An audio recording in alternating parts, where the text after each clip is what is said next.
За 15% поскапе осигурувањето на колите од вчера.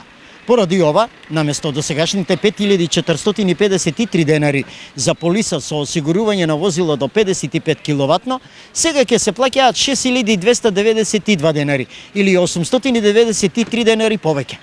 За возилата до 66 киловати полисата досега чинеше 6166, но со покачувањето тоа ќе ги чини граѓаните дури 7115 денари. Промени има и кај другите категории на возила, па така 8233 денари сега се плаќа за полиса на автоодговорност за возило до 84 киловати, наместо досегашните 7134 денари.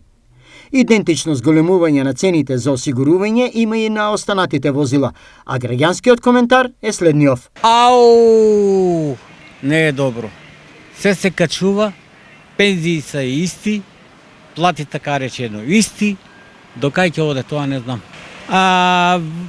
Поголема сиромаштија ќе биде за возилата не знам. Ути веќе никој не оде пешки. Па слушај, не е баш добро. Не треба да се покачува. Зашто мали пензија народа нема доволно плати, нема доволно пензии. Дали тоа ќе бидат помалку возила или како? Возилата па ќе одат. Таа што ноќе на возило па се возе. Има се народ пари, има се возило и па ќе се возе. Меѓутоа поскупувањето дали е добро? Не е баш добро. Се намало треба се намале, сега ба мора да знам, власт малку треба да се намале. Па лошо е, нормално, че секој покачување е лошо. Значи ли тоа дека помалку ќе се регистрираат возила? Не. Ја мислам кој што има, кој ќе се регистрира. Дими треба повеќе да се дава, лошо е. Лошо. Макар ја не сум возач.